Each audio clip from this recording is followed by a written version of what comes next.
नमस्कार दोस्तों, बहुत बहुत स्वागत है आपका अपने YouTube चैनल ज्योतिष पावर में। तो आज हम आप लोगों को बताएंगे कुंडली में काल सर्प दोष कैसे बनता है और इसका शांति विधान क्या है। ऐसे तो काल सर्प दोष का वर्णन किसी भी हमारे शास्त्र में नहीं है, लेकिन इसी से दूसरा रूप, इससे इसका दूसरा नाम, जैसे काल सर्प दोष को आज एक आधुनिक नाम दिया गया है, लेकिन शास्त्रों में सर्प साप का वर्णन मिलता है। जैसे सांपों के द्वारा शापित व्यक्ति, कोई सांप को मार देते हैं या प्रताड़ित कर देते हैं, या नागिन को मार दिए नाग बच गया, नाग को मार दिए नागिन बच गई, तो उसके द्वारा जो श्राप मिलता है उससे आगे वाले पीढ़ी में काल सर्प दोष बनता है। और आधुनिक युग में इसे काल सर्प दोष का नाम दिया गया है। काल सर्प दोष बड़ी ऊंचाई तक भी ले जाता है, इससे बड़े नुकसान भी होते हैं, फायदे भी एक आध बार हो जाते हैं। यह बड़ी ऊंचाई तक ले जाएगा, लेकिन उस ऊंचाई से जमीन पर ले आकर जरूर छोड़ देगा बहुत जल्द ही। जितनी तेजी से ऊपर लेके जाता है उसका 10 गुना ज्यादा तेजी रफ्तार से नीचे ले आएगा। और इसमें तमाम तरह की परेशानियां होती हैं, जैसे कि पुत्र प्राप्ति में बाधा करवा देता है, पुत्र प्राप्ति में बाधा करवाएगा, भाइयों से मतभेद रहेगा, परिवार में मतभेद रहेगा, अपने मित्रों द्वारा धोखा मिलेगा, धन का नाश होगा, परिवार में तरह तरह की परेशानियां उत्पन्न रहेंगी। और मानसिक परेशानी तो कभी पीछा छोड़ती ही नहीं है, और कभी जीवन में आप कितना भी धन कमा लेते हो आपको पूरा नहीं पड़ेगा, कहीं ना कहीं आप नुकसान खाते रहेगो। और ऐसे काल सर्प दोष से पीड़ित व्यक्ति अगर किसी को कर्ज दे दिया तो वह कर्ज वापस नहीं मिलता है। कुंडली में जैसे राहु लग्न भाव में, ये कुंडली का पहला भाव है, लग्न भाव है, राहु लग्न में और केतु सप्तम में होते हैं तो अनंत नाम का काल सर्प दोष बनता है। राहु दूसरे भाव में आ गए और केतु अष्टम में आ गए तो कुलिक नाम का काल सर्प दोष बनेगा। राहु तीसरे में, केतु नवम में तो वासुकी काल सर्प दोष बनता है। राहु चतुर्थ में और केतु दशम में तो शंखचूर्ण नाम का काल सर्प दोष बनेगा। राहु पंचम, केतु एकादश तो पद्म नामक काल सर्प दोष बनेगा। राहु छठे भाव में और केतु 12वें में तो महापद्म नाम का काल सर्प दोष बनता है। यदि राहु सप्तम में आ जाए और केतु लग्न में चले गए तो तक्षक काल सर्प दोष बनता है। और राहु अष्टम में और केतु दूसरे भाव में आ गए तो यहाँ पर कर्कोटक काल सर्प दोष बनता है। राहु दशम में, केतु तृतीय में तो शंखपाल काल सर्प दोष बना। यह आप अपनी कुंडली में देख सकते हैं, खुद आप चेक कर सकते हैं। राहु दशम में आ गए, केतु चतुर्थ में आ गए तो घातक काल सर्प दोष बनता है। राहु एकादश में आ गए और केतु पंचम में आ गए तो विषधर नामक काल सर्प दोष बना।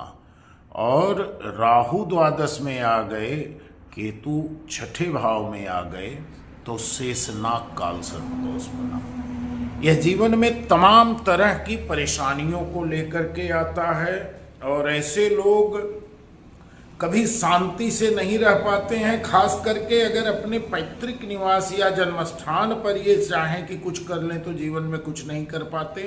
हाँ, अगर घर से बाहर कहीं निकल करके रोजी रोटी कमाएं तो पेट भर सकते हैं, लेकिन किस दिन भूखा सोना पड़े इसकी भी कोई गारंटी नहीं होती है। इसमें बहुत सारे लोग जाकर, जैसे नासिक में और त्र्यंबकेश्वर में, गुजरात में भी राजपीपला में भी काल सर्प दोष की ग्रुप में कुछ ज्योतिषाचार्य लोग पूजा करवा देते हैं, लेकिन उसमें नाग नागिन का जोड़ा बना करके और उसी का पूजन करके जल में प्रवाहित करवा देते हैं, तो उससे आपकी कोई शांति नहीं हुई बल्कि आपका नुकसान हुआ। तो उस शांति से बेहतर है कि आप राहु केतु से संबंधित दान कर सकते हैं। राहु के दान में जैसे मूली का दान कर सकते हैं, आप कंबल का दान कर सकते हैं, 2 रंगी कंबल का दान कर दे सकते हैं। और इसको अगर पूरी तरह से दान चाहिए जिससे कि आपको अच्छे तरीके से राहत मिले, तो कम से कम 11 शनिवार आप काला उड़द या काला तिल इसका दान कर सकते हैं। इसके साथ एक चाकू आप या कोई भी धारदार हथियार, कैंची, चाकू कुछ भी आप दान कर दीजिए। ऐसे इस दान को कोई जल्दी लेते नहीं, लेकिन कोई भी शनि या हनुमान जी के मंदिर में जा कर के अगर किसी भिखारी को दान कर देंगे तो ले सकते हैं। और इसे संकल्प लेकर के दान करना है। जैसे आप इस चाकू या काला उड़द या काला तिल जो भी आप रखें एक थाली में रख करके, और इसे संकल्प लेना है जल और अक्षत लेकर के, हे राहु महाराज, हे केतु महाराज, हे सर्प देव महाराज, मैं काला उड़द या जो भी सामग्री आप दान कर रहे हैं उसका नाम लेकर के और दान करना चाहता हूँ बोलिए। और वो जल और अक्षत फूल भी हाथ में रखिए और उस सामग्री के ऊपर छोड़ करके दोनों हाथ से प्रणाम कर लीजिए छू करके, और उसे ले जा करके दान कर दीजिए। तो इससे आपको एक राहत जरूर मिलेगी, आपको पूरी तरह से राहत रहेगी। और पहले लगातार आप 11 शनिवार कर लीजिए। इसके बाद जैसे महीने में 2 महीने में या करते रहें, डिपेंड होता है कि जैसे अगर आपकी चर कुंडली होगी तो आपको दान तो लंबा समय करना ही रहेगा। द्विस्वभाव है तो ठीक है, अगर स्थिर कुंडली है तो भी दान आपको लंबा समय है। अगर द्विस्वभाव कुंडली है तो 11 शनिवार दान करते करते आपको राहत जरूर महसूस होने लगेगी। और इसका जो पक्का निदान माना जाता है, आप उसे किसी घर पर पंडित को भी बुला करके, किसी अच्छे विद्वान को बुला करके करवा सकते हैं, या आप खुद भी चाहें, थोड़ा बहुत अगर पढ़े लिखे होंगे तो आप खुद भी इसको कर सकते हैं। ऐसा कोई बहुत बड़ी चीज नहीं है। और इसमें जैसे आप इसे नागपंचमी के दिन आपको करना है। नागपंचमी का दिन सबसे बेहतर दिन होता है काल सर्प दोष का निदान करने के लिए। इसमें आपको 3 नाग का जोड़, 3 नाग बनवाना है चांदी का छोटा छोटा। सामग्री जो इसमें लगने वाली है आपको पूजा के लिए, जैसे 3 नाग लगेगा, फूल लगेगा, थोड़ा अक्षत ले लीजिए एक प्लेट में, चावल खंडित न रहे ध्यान दीजिए, दूध, दही और घी, पान सुपारी और इलायची लौंग और कुछ आप मिठाई ले लीजिए, और इसके साथ साथ आप फल ले लीजिए। इतनी सामग्री आपको लगने वाली है इस पूजा में। और इसका विधान आप ऐसा करिए कि जैसे 3 दोने में आप एक राहु, केतु और नाग तीनों प्रतिमा को आप स्थापित करिए। पहले हो गई राहु, दूसरा केतु और तीसरा नाग। आप स्थापित करिए, और स्थापित करने के बाद आप पहले इसको आप हाथ में जल और अक्षत लेकर के आप संकल्प ले लीजिए कि हे राहु महाराज, हे केतु महाराज, हे सर्प महाराज, आप इस सर्प की आकृति में स्थान लीजिए, आइए स्थान लीजिए, और मैं काल सर्प दोष की पूजा करके अपने जीवन में शांति चाहता हूं। और इसके बाद आप वो अक्षत और जल जो भी लिए हैं आप तीनों मूर्तियों पर डाल दीजिए, जो प्रतिमा आप बनाए हैं चांदी की। इसके पश्चात आप तीनों मूर्तियों को स्नान कराइए। स्नान कराने के लिए पहले तो आप स्नान करा दीजिए दूध से, फिर दही, फिर घी, और इसके बाद शहद के बाद आप गंगा जल से लास्ट में स्नान करा दीजिए। एकदम जैसे दूध, दही, घी, शहद जो भी लगा है वो धुल जाए, गंगा जल से स्नान करवा करके, और वापस से इन दोनों में स्थापित कर दीजिए। 3 दोना जो आप 3 पत्तल जो भी रखे हैं उसमें आप स्थापित करके, और इन्हें आप जैसे वस्त्र पहना दीजिए, रुई में हल्दी लगा करके वस्त्र पहना दीजिए, और तीनों पर एक एक जनेऊ पहना दीजिए। और जनेऊ पहनाने के पश्चात आप इन्हें पान, सुपारी, गंगा और इलायची, लौंग, मिठाई, फल, सब चीज का भोग लगा दीजिए। जैसे ठीक सामने 3 थाली और रख देना है, सब में तीनों में भोग लगा दीजिए। और भोग लगाने के बाद दिया जला करके तीनों जन की आरती उतारिए। दिया भी आप 3 ही जलाइए, एक दिया से एक जन की, तीनों जन की आरती आप उतार करके, और इसके बाद सबसे पहले 11 माला आप ओम रांग राहवे नमः का जाप करिए। फिर 11 माला ओम केंग केतवे नमः का जाप करिए। और फिर 11 माला ओम नव कुलाय विद्महे विषदंताय धीमहि तन्नो सर्पः प्रचोदयात्। ये नाग गायत्री मंत्र है। आप 11 माला इसका जाप करिए। उसके बाद सर्प सूक्ति का भी 11 पाठ करिए। इतना करने के बाद आपका पूरी तरह से अब आपका मंत्र पूर्ण हो गया, क्योंकि जो पंडित लोग आपको ले जाकर के पूजन करवाते हैं इन मंत्रों का उच्चारण नहीं करते हैं, खाली नाग जोड़ा का पूजन करवा के जल में प्रवाहित करवा देते हैं।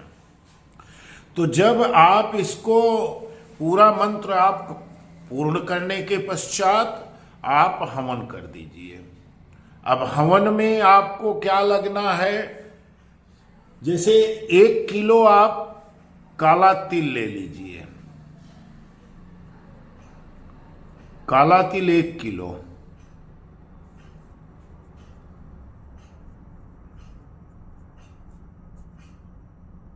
और काला तिल के बाद आप कम से कम आधा किलो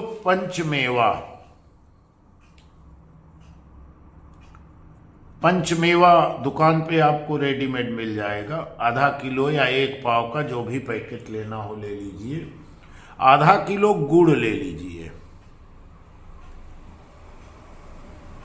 और गुड़ के बाद इसमें कम से कम 200 ग्राम घी डालिए। देसी गाय का अगर घी डालें तो सबसे बढ़िया रहेगा।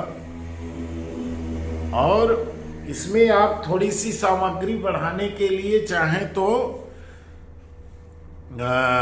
1 किलो गूगल भी डालिए। 1 किलो गूगल डालिए। अब आपकी पूरी हवन सामग्री तैयार हो गई। हवन वेदी आम की लकड़ी से बनाइए, नीचे बालू वगैरह रख करके, या जैसे आप शहर में हैं, फ्लैट में रह रहे हैं, तो वहाँ भी आप हवन के लिए आपको एक हवन कुंड की व्यवस्था कहीं से करना पड़ेगा, क्योंकि सामग्री ज़्यादा है, हवन कुंड बड़ा चाहिए। और उस हवन कुंड में आम की लकड़ी की पूरी अग्नि प्रज्वलित करने के बाद एक माला ओम रांग राहवे स्वाहा, नमः नहीं बोलना है। एक माला ओम केंग केतवे स्वाहा, एक माला उसके बाद इसको करना है। और एक माला ओम नव कुलाय विद्महे विषदंताय धीमहि तन्नो सर्पः प्रचोदयात् स्वाहा, एक माला ये करना है। 3 माला का, तीनों मंत्रों का एक एक माला जाप करके हवन कर देना है। और हवन करने के पश्चात जो भी संभव हो सके, यदि आप किसी विद्वान को, जैसे 2 ब्राह्मण को, पंडित को बुला लिए तो ये सब सारा विधान सिस्टम से हो जाएगा। और या आप खुद करना चाहें तो खुद भी कर सकते हैं। और इसके बाद इन सारी सामग्री को आप ले जा करके कम से कम घुटने बराबर नदी के पानी में उतर करके, आपका घुटने के बराबर पानी में उतरना है और इन सारी चीज़ों को आप प्रवाहित कर दीजिए जल में। मूर्ति वगैरह जितनी चीज़ें हैं जो आप भोग प्रसाद लगाए हैं, हवन की राख वगैरह सब कुछ ले जा करके आप जल में प्रवाहित कर दीजिए। और उसके पश्चात घर आकर के अपना विधि विधान से ब्राह्मणों को भोजन कराइए और क्षमा याचना करिए। अपने बच्चों को भी एक शिक्षा दीजिए कि कभी सांप को सताएं न, सांप के ऊपर अत्याचार न करें। घर में कभी सांप निकल भी आया, आ भी गया, तो उसे आप किसी सपेरा वगैरह को बुलाकर पकड़वाइए और जंगल में छुड़वा दीजिए।